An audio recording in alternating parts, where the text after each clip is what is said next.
Endurance Junkie Podcast, episode 117.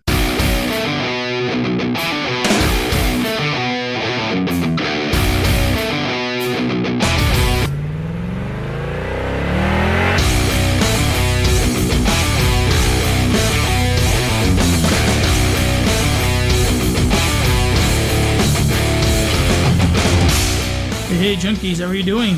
My name is Peter, and thanks for joining me on a new episode of the Endurance Junkie Podcast, the show where I will be interviewing some of the fastest, smartest, and most inspiring people active in the endurance world today. Now, if you like these little interviews and don't want to miss any future episodes, just head over to iTunes or Stitcher and simply subscribe to the show. And if you've got a couple of minutes, I would also appreciate a rating and a review, 5-star preferably. Thank you very much, as that will help spread the word and grow the show. Also, feel free to join me on Facebook, Instagram, and Twitter if you want to discuss or leave your comments. My handle is Junkie Podcast on all platforms, so it should be nice and easy for us to connect. Rob Wilson is a passionate teacher to the core and a firm believer of the philosophy, it's better to teach a person to fish. Rob comes from a background in martial arts and manual therapy. He's a member of Dr. Kelly Starrett's Mobility WOD. He's the owner of Crossfit's Virginia Beach and works as a coach at Power Speed Endurance, where he leads the Art of Breath clinics, a program developed to give participants an experience-based understanding of how breathing can affect both short-term performance and long-term health. So hi Rob, thanks for coming on the show here today. Now, for those of us who don't know you, can you maybe start off by telling us a bit about yourself and your own sporting background growing up? Absolutely. So I started out when I was a kid with martial arts, specifically with judo, which, is a grappling art, involves a lot of throwing and such. And then about the time I was 13, I transferred to Jeet Kune Do, which is the philosophy of Bruce Lee. And the school that I went to specifically chose the martial arts of Muay Thai. And then we also studied some Filipino stick and knife. And then right at about that time, which was about 94, 95, this is when Brazilian Jiu-Jitsu and grappling arts started to make their way into martial arts schools. And I just barely a taste of that. And then about the time I was 19, I was an adult, I was an adult. But my mom said, okay, you're grown, you don't live in our house anymore. I'm not going to pay for you to do this expensive thing, which is perfectly reasonable. And I couldn't afford it because I was a college student, and I took a break. And then all through that whole time, I grew up surfing. I live in Virginia Beach, Virginia, which is the Atlantic Ocean is right here. So I grew up surfing, body surfing, kayaking, bodyboarding, basically anything in the ocean. I'm all about it. So I've had a lot of exposure to water sports as well as the martial arts. And that was basically how I grew up. Where did that interest for martial arts come from? Did that come from your parents? I'm sure there was some subconscious influence. My parents are retired police officers. And they're specialists in defensive tactics. But the seed for me was the movie Karate Kid. Mm-hmm. And I remember seeing that and just thinking like, wow, you can learn how to do those moves. And before judo, I had I went to karate class a handful of times before I moved to Virginia Beach from the northern part of the country in New York. But it just didn't stick. And judo I really liked right away. And then once, how sometimes you can sort of dance around some different interests and then you find something and it just really resonates with your personality. The martial arts always just really resonated with me. And a lot of them have a complete education system embedded. So some sports, you kind of go and you learn and you go to practice and they coach you. But martial arts is really old. So it has a strong educational component. There's a way you're supposed to act, and there's a philosophy, and there's ethics, and there's this whole idea of how to be a person inside of it. Mm-hmm. And that has always been really attractive to me as well. because that's I was always sort of looking as a young man, like for some kind of guidance and what is my behavior supposed to be in the world. So that was very influential on me, and still is even now. Okay, so it was not just about the physical contact and being able to kick the shit out of someone. It was also the whole philosophy and the lifestyle that attracted you to the sports. Yeah, absolutely. And what's really interesting, and I was talking to somebody about this today, because the last year I've picked back up into the martial arts. I started doing Brazilian Jiu-Jitsu about a year ago, and the really interesting thing about the martial arts is it forces you to be humble, because you realize that, okay, yes, I can get you, but you can get me too. And you never know who that person is. So sometimes people who are very skilled and clever, they don't have a certain appearance, so you don't know who they are. So you're respectful to everyone because you realize you never know who can get you. Mm-hmm. So it just makes you, and it's not like in a nervous or sort of cynical way, but just, hey, I know the reality of, okay, yes, maybe I know some moves that if I have to defend myself, I could hurt somebody, but I also know that those things can be done to me. So I have respect. You have respect for people, and it sort of teaches you a way of sort of being honorable and respectful to others. And it also forces it on you, because there is a real pecking order in things that is based on competence and not just like some sort of artificial hierarchy. Yeah. And were you able to, to understand all that as a kid, even that was more than just the sport itself, but that it was also about discipline and respect? I think I had some sense of it, maybe not when I was 6 years old when I started, but certainly through my teens and growing up. I wasn't real close with my dad. He wasn't around much, and I think some of it was my mom knowing, and I was I'm somebody who does better with some discipline. Otherwise, I need movement. I need to be moving around. I need to be, I like to be involved in things. And I think if I didn't have martial arts, it's much more likely that I would have been maybe in trouble, at least just very sort of lackadaisically bouncing around in life. And so it just gave me some sense of some focus. And then also a really powerful thing that I think sometimes gets lost nowadays, which is if I work hard enough at something and I stay consistent, I can improve. Maybe not I'll be the best ever or anything like that, but just that I can be better than I was today just by continuing to learn and try again. And it helped remove a barrier of fearing failure early. Because in those things, and in any sports, really, you fail a lot. And it teaches you how to fail often. And I think in particular with the martial arts, the nice thing around is that if you're playing a sport, let's say you play a high school sport, of course everybody there is having to deal with failure, but the guys who are far ahead of you may not be there anymore. So in high school, people leave as they get better and they move on. So you might not have the benefit of somebody who has 10 years of experience playing football if you play high school football. But in martial arts, like if you go start Brazilian Jiu-Jitsu, it's your first day, you might be in a class with somebody who's been doing Jiu-Jitsu for 20 years. And they can say, hey, I've been where you are and I understand. And if you just keep coming and trying and learning and being open to the experience, you can earn this too. And that's a very powerful thing for a human being to understand, but especially a young person. Do you think that sort of philosophy can be or should be implemented in a lot of organized sports for kids? Yeah, absolutely. Because, when I see a lot now, especially because I'm still a very active coach, that young people have a very hard time understanding failure, and they take it very personally, and their ego gets bruised quite easily. More, it seems now, than maybe when I was a young person.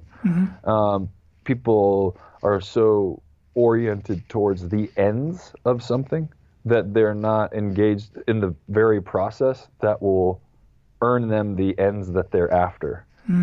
But if you become process oriented with some sense of the end goal, then, and you have access to people who maybe have experienced the same or a similar journey to the one that you're undertaking, then it's more likely that you'll be successful. Because, okay, well, if I start, for example, my wife and I own a CrossFit gym. This is another example. You can go to a CrossFit, and now there's people at a gym who maybe have done CrossFit for 10 years.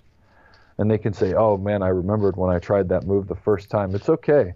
If you keep coming and learning and trying, you'll get it.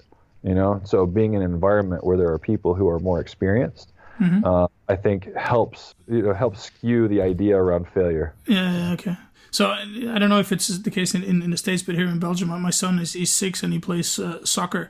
And yeah, every tournament they play, whether they come first or they come last, everybody gets a medal. Do you think something like that is useful, or is that giving a wrong signal to the kids?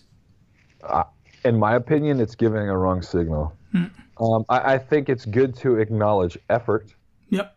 But if you go to a job as an adult, not everybody gets a promotion, right? But I also believe that when something is given, it should be based on merit as well. And so I think the balance there is, if you're in a position as an educator, as a teacher or a coach, then the reward that you can give children who are trying hard but not competitively successful is your attention. Because many times this is what children want anyway. They want to engage with people who they see in a leadership role. So if you only give attention to those who win, it won't matter what ribbon you give to the other children. But if you acknowledge everyone's effort, wow, you tried so hard. I noticed you improved that thing that we worked on together, and you really worked hard, and it's better now. Good for you. That's real. But a ribbon represents something that is not, right? Not everybody does win. And it's the same thing we see for adults when we work with adults. It's, okay, well, let's say everybody does a deadlift. Well, not everybody lifts the heaviest. But if somebody in my class learns something, then the relationship reward is that I will acknowledge, like, I'm so proud of you because I remembered when you didn't know how to do that, and now you're better. And so that gives them a social reward for process and engagement. And then they'll stay truly engaged enough to actually get better, stronger, and improve. But I think when we teach our children that everybody gets a ribbon, it sets them up for failure, because in life, not everybody does win. Yeah, I totally agree with that. And I don't know how we will be able to change it, but yeah, I remember in my time, it was just, the winners got the prize, and the rest, they got a drink and a candy bar, and that was it. Yeah, and I mean, I remember, like as a kid, going to a judo tournament and losing badly. And I remember a specific match where I was a higher belt than my opponent, and we both bowed onto the mat, and I just remember thinking, I got this guy already, sort of assuming, and I went to grab him, and bah, he threw me, and ippon, which in judo, ippon represents a full point. Yep. And if your opponent scores a full point, the match is over. And I remember my idea of expecting to win being shattered so rapidly, and I cried. I was a kid, and I cried, and I got off the mat, and my sensei said, I was a blue belt at the time, and he said, that guy is a purple belt, and he forgot his belt today. You assumed what his capability was based on his appearance, and that was your mistake. So I went over to my mom, and she says, okay, let's dry up, but everything is fine, And I was like, oh, I lost so bad. And she says, you only lose if you don't learn. What did you learn? And I said, don't assume things about people based on how they look. And she said, that's right. So if you learn that and you apply it next time, then today you won. I said, okay. Yeah, it's amazing how sometimes these small events can really stick with you and change, I guess, the way you look at life at such an early age. Right, and why would we rob our children of that opportunity by making them think they won everything? We're stealing their chance to learn. I totally agree. Let's move it back forward a bit. You quit your martial arts after high school, and then you sort of got an interest in CrossFit. Is that right? Yeah, and I had an intermediary there where I was really deeply invested in studying yoga. Okay. So I had this in-between time in college and then a little shortly thereafter, probably a period of about 5 or 6 years where I was very much into the study and practice of yoga, and I gave up all my normal strength training. Like I stayed away from barbells and dumbbells for that time and got really engaged in yoga. And then I realized that I did not like being skinny or weak. And so I'm actually like natural. I'm 6'3", and coming out of high school even, I was about 220 pounds already, so like 100 kilo. And even now I weigh about 108. And when I started CrossFit, I weighed about 95 kilo. So I was quite a bit lighter, and I just didn't feel right on my frame. So I thought, but I don't want to be a stiff guy. You know, I want something where I can get good at controlling my body weight, and I can develop some strength where I can move things too.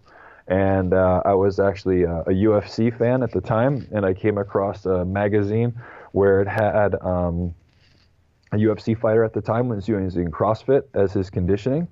And I thought, this is it. Oh, they jump on things, they do gymnastics type movements, they use barbells. This is a good mix. And this was way back. This was 2005. I found it.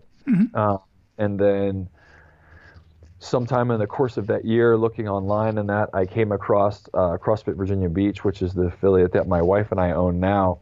And she at the time was just in her garage training people. And I contacted her and she said, I'm sorry, I have 6 people in a 1-car garage. I can't take any more people. And I said, well, when you find a space, let me know. And she did. And this September will be 12 years that I've been with the gym. And I was the first person to ever get a key. So, and I'm still here. Okay. And you've been coaching then since that beginning, or how did that work? Yeah. I did some personal training shortly after college, sort of at the tail end of my yoga. And by trade, I'm actually a manual therapist. So I went to school for manual therapy. And then I've been doing that about 16 years. And then I started coaching CrossFit because inside manual therapy, I knew part of the problem when I would see people with pain is that they didn't know how to move well. They didn't have a strategy, and I wanted to learn about movement. And so I started getting into CrossFit, and the community of CrossFit has shaped my journey tremendously. There's so many mentors that I've had because of the larger CrossFit community that would have been impossible without being a part of this world. Yeah. I mean, you work together with guys like Kelly Starrett and Brian McKenzie. Yeah, pretty. Yeah, I guess sort of like the founding fathers of CrossFit. Yeah, very lucky. Kelly. I guess I've known Kelly maybe 7-8 years, something like that, before Mobility Wad or any of that. Before he was quite famous. He had written an article that I read, and I was starting to work with athletes a lot, and I said, oh, this guy seems to know a lot about the kind of things I'm working with.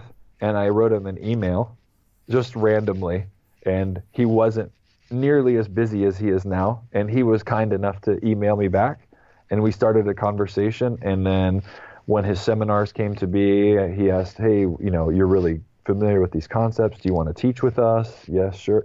And so then that all developed, and then he and Brian are very close friends, and that's how I met Brian is through Kelly. Okay. And you work for both companies now. You work on your own program called Art of Breath. Yep. Where did that idea come from to work on your breathing? Did that come from your background in martial arts? Yeah, so it's kind of funny. It's been kind of a winding path to the breath work. So there's so many practices that I've been exposed to where it's important. I mean, I've been sort of playing with meditation and breath in some way probably since my teens. And then the first official exposure I had to a breath practice in and of itself is probably through yoga. There's a lot of breathing involved in yoga, as many people know. And so I did that. And then when I got to CrossFit, there was no sort of formal way that we breathed, but I was still aware that it was important on some level. And it was something that was sort of always way back in the back of my mind. And then a few years ago, maybe 3 or 4 years ago, I got into the Wim Hof method. When Wim Hof, are you familiar with Wim? No, I'm not. No. So you got to look up Wim. So Wim Hof is a Dutch gentleman. He's known as the Iceman, and he holds I think he holds something in the order of 26 world records. Longest exposure to ice in the world. So he was in this thing like a telephone booth, and they covered his whole body in ice, and he kept his core temperature up simply with breathing for about 90 minutes with no effect. He's a pretty amazing guy. He's done a lot. But I got into his work about 3-4 years ago, and then I started to connect dots between his work and yoga and martial arts and these different things. And I was talking to Kelly Starrett about it, and he said, man, Brian McKenzie is the guy you need to talk to. He's super into this. You got to talk to him. And so Brian and I hit it off right away. And Brian had been teaching another variation of a course around breathing. And we decided that, if we put our heads together, we could create something really unique and special. And the result of our work together over the last couple of years is the Art of Breath course that we're teaching all over the world now. Yeah. So explain it a bit more in detail. Why is proper breathing so important for us? And what are some of the most common mistakes that you see with your athletes? Yeah, I mean, well, first of all, it's the center of life, right? Your life begins with your first breath and it ends with your last. So it's at the center of your very being every single day, all day, forever, no matter what, until the moment you die. And it's the primary way that our body actually regulates all of the chemical processes that happen. Oxygen is obviously the most plentiful fuel source that we have available. You don't have to stop 3 times a day to breathe like we do to eat, right? So there's always oxygen coming in and out of the system that's regulating our chemistry and giving us our primary source of energy. If you're an endurance athlete, even if you're a power-based athlete, it's incredibly important to have a strong aerobic system. Most of us, don't have any awareness around the primary mechanism that regulates our energy level at all, which if you think about it as an athlete, it's kind of staggering. Like, we will spend so much money to get like the best bike or special clothing or gear or even like an aerodynamic helmet. There's just so many things that people pay attention to, but not the primary mechanism that controls their ability to work, which is their lungs, right? And their body's ability to process oxygen. And by learning how this mechanism works and then manipulating the way that we breathe, we can not only control and improve the way our body utilizes energy, but also control the way that our mind deals with stress, which is incredibly important for both daily life and for performance. So, how do you know if you're breathing properly? Then is there like a special technique that we should try and emulate? Yeah, so there's actually a very simple test you can do to see where your breath capacity is. It's called the carbon dioxide tolerance test. And I'll explain what the test is first, so if your listeners want to try it, they can. And then I'll explain what it means. So it involves 4 breaths. So all you need is some place to sit down and a stopwatch. And you do 4 breaths. 3 full inhale and exhales, and then 1 full inhale. So this is your fourth breath, is a full inhale. And then you time the duration of the slowest exhale that you can do. Now, if it becomes stressful, you stop the stopwatch. If you run out of air, you stop. Or if you have to pause in the middle of the exhale, you stop. So you only time the duration of the fourth exhale. And this basically tells us what our tolerance for carbon dioxide in the body is. And here's why that's important. There's a direct relationship with our ability to tolerate carbon dioxide and to process oxygen. Because in our chemistry, carbon dioxide in the system is what pushes oxygen off of the blood cell so that our muscles and tissues can use it. So if you are getting rid of too much waste, which is carbon dioxide, and you don't have a high tolerance, your pulmonary system is ineffective. So generally, if you can't continuously exhale for about 60 seconds, you have big room for growth in your capacity. So 60 seconds is something that you should try and aim for when you do that test? It's a basic benchmark. But if you are at the end going, you're not there yet, right? So should be nice, smooth, continuous, slow exhale, and the entire test should be performed only with the nose. Oh, okay. So that's a very easy metric, and that's the most common one we use. Yeah. Okay. And can this be trained? Is it? And if you train it, is it by doing exercise or by doing actual breathing exercises? Yeah, so it absolutely can be trained. And I mean, cultures have been using this for all kinds of things forever, right? I mean, we're not the first ones to think of this, right? Free divers use apnea training. Runners like Emil Zatopek, the Czech locomotive, right? We use hypoxic training. People have been using this forever. But you can do what we call a formal breathing practice, which is basically sitting or lying somewhere quiet and doing breath techniques. This is very helpful, especially initially when you start the practice, because it allows you to focus solely on how you're breathing. But also, we educate people on how to breathe during the actual performance of their sport or the activity that they like, because if you're an athlete, that's when it's the most important. Being able to lay down somewhere and breathe properly is one thing, but if we put extra stress on the body, we still want to be able to breathe in a way that optimizes our ability to work, right, and stay calm at the same time.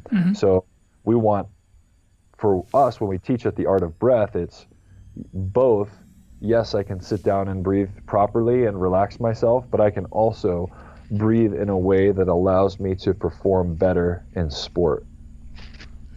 And it's also, I guess, just being aware of the fact that you need to breathe. I mean, I can see it in myself when I'm running and I'm not taking care of my breathing, that my heart rate is a couple of beats higher per minute. But when I take those deep breaths and really take care of my breathing, all of a sudden, the heart rate drops and I'm able to run a bit faster. Yeah, exactly. So isn't that interesting that your heart rate goes lower and you can run faster, right? Because it's free speed, yeah. It's free speed, exactly. And so an easy thing that we help people with is breathing with the cadence of your steps, and trying to. So on the next run, if let's say you're running for 20 minutes or more, try breathing only through your nose through the entire run, and breathing in and out with the cadence of your steps. So it would be like, in 2, 3, out 2, 3, in 2, 3, out 2, 3, for the whole run. And a beautiful thing that happens often is not only are we actually a little faster, our heart rate's a little lower, but we actually stay quite focused. So you sort of get into the zone, right? You get into the zone easier, right? Because you start really synchronizing your mind with what it is that you're doing. And how important can breathing be for recovery? Oh, absolutely essential, I think. So, and here's the thing about all of this, right? Is we're doing it anyway, right? And I'll get into the how the breathing works for recovery, but one thing is that basically is free performance, and it's the lowest hanging fruit that you can grab a hold of, because nobody can say, well, I don't breathe while I'm running, right? Or I don't breathe while I'm cycling, or whatever the case is. We're all doing it, so why not do it in the best way possible, right? So yeah, if you're recovering, there's sort of two tiers to that. One is immediately after a training session to basically switch tasks from I'm training to, okay, I have something else to do now, right? Because let's face it, 99+% of us are just doing sports for fun. We're not making any money, right? So it's like, okay, I have to do my sport or my training activity, and now I have to go be a dad or go to work or whatever, right? And if that's the case, I need to be able to shift quite well between the two. So breathing is very useful for down-regulating your physiology, so helping you relax a bit and then shift your mind to the other task you're doing. And then also overall, it can help you with things like relaxing before bed so you get more out of your sleep, right? So many people have very restless sleep patterns and have trouble getting to sleep and staying asleep. And very simple breathing exercises can help people calm down before bed. A very easy one is what we call, it's a 1-to-1 ratio. So we'll use like a 5-second number, for example. So you would inhale for 5, hold your breath for 10 seconds, and then exhale for 5. And you would just do that over and over for 5 minutes, and it actually becomes quite relaxing. And then get right in bed. And it's very helpful with helping people calm down before they try to go to sleep. You know, most of us sort of, okay, I'm making dinner, and then I'm trying to do some reading, or I answer some emails, then I watch a show, then I look at my phone, and I have all this input going into my brain, so I'm at an 8 out of 10, and then I go, okay, I want to go to a 2 now. And it's just too much of a swing for most people. But if you go, okay, I'm at an 8, and then the breathing goes 7, 6, 5, 4, 3, get in bed and asleep. So it helps you turn the dial down on your brain. So would that also work? Well, for example, I guess a lot of amateur athletes, they sometimes go out for a run at 9 or 10 o'clock at night. And they want to get some extra sleep in. Do you think it can help them get to sleep faster, even after exercising so late at night? Absolutely. I know it can. Absolutely. Okay. All right, that's a good tip then. I'll give it a try. Yeah. All right, thanks for your wisdom, Rob. Much appreciated. How can people get in touch with you if they want to? So you can find us on the internet at powerspeedendurance.com/art of breath. And then you can find us at Powerspeed Endurance on Instagram, and I am at Prepare to Perform. And Brian McKenzie is at _Brian McKenzie. Yeah. Okay, cool. So you guys give seminars in the U.S. only, or you guys doing that all over the globe, or how does that work exactly? All over. So we've been in the U.S. so far this year, I think 5 cities, and then we'll be in Europe next month in April. So we'll be in Florence, Italy, April 21st, and then we'll be in London April 28th and 29th. And the information for those seminars, the registration, is at the website that I just gave, powerspeedendurance.com/art of breath. Yeah, cool stuff. Yeah. Yeah, I'll put those links up on the show notes pages. Is there anything else you want to plug? Yeah, actually, we have some breathing programs online. So we have a breathing mechanics program, which is about 5 weeks, which basically takes you through a progression for how to expand your ability to breathe, open your rib cage up, loosen up your spine and hips so they don't limit your breathing capacity. And then we have a nasal breathing development program, which is up there as well, which is all about how to develop the capacity to use your nose while you're training. And then we are coming out with an energy system control program that will help people learn how to shift up and down in their breathing so that they can control how much energy they're using while they're training or performing their sport. Okay, I'll put those links up as well. Should we breathe through our nose, or should we breathe mainly through our mouth, or is that sort of individual? It is not individual, and this is probably one of the most common questions I get from people, or I would say common protests when they start doing it. And this is how I usually answer. So nobody would argue, right, that we run on our feet, right, because that's the part of your body that allows you to run. Your nose is the part of your body that is meant by nature for breathing. So all of the structures that are meant to deal with air are in there.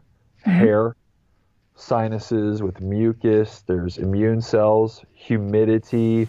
There's lots of chemical reactions that happen as the air passes through the nostril and through the sinuses before it goes down the throat into the lungs. The only advantage to using the mouth is volume. And there is a place for that, but it's rare.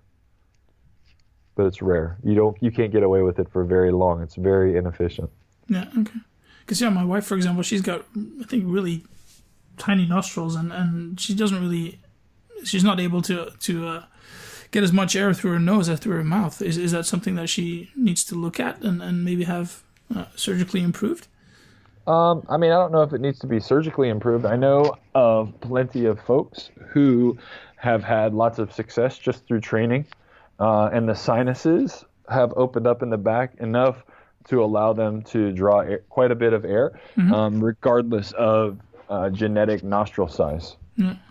Okay, I'll have a look into your programs then. Maybe. Yeah, why not try something that's not very invasive first? Yeah. Then, hey, if we try everything that is not invasive, then try something invasive. It makes sense. All right, one more final question to finish it off, and it's something completely different. If you could sit on a bench somewhere overlooking the Atlantic Ocean there, and chat for an hour with anyone from the past or the present, who would it be and why? Ooh, that is something really, completely different. I told you. Yeah, that's a tough question. You got another Mr. Miyagi somewhere out there that you want to? Yeah, if I could chat with, it's hard. It's tough, but right off the top of my head, I would say I would talk to Bruce Lee. Yeah. As cheesy as that is, and so many people would probably say that. That's the first time I've heard it, but I can see that it can be an inspiration for a lot of people. Yeah, and not just about martial arts though. He had so much more going on than that, and I would be really interested, from what I understand, because some of his students were some of my teachers, and I have always heard that he was a very passionate and a very talented teacher, and we just know him as a famous guy. But I'm very, as a person, I'm very interested in education and transmitting information, and how do I inspire people towards action and communicate complicated things simply. And I've heard that he was an amazing instructor, and I like to talk to people who are teachers. So I'd be very interested in talking to him about how he went about teaching people, especially to bridge a large cultural gap, and to some degree a bit of a language barrier. No, it's a good choice. Teachers are so much. We need good teachers, and there's not many around, so it would be good to be able to pick his brain. For sure. All right, thanks for your time, Rob. Thank you very much for having me. I really appreciate it. All right, Junkies, you've reached the end of yet another episode of the Endurance Junkie podcast. Thanks for listening, and thanks to Rob for coming on. Now, every listen means so much to me, so if you like this interview and think someone else would too, feel free to share it on your own social media channels.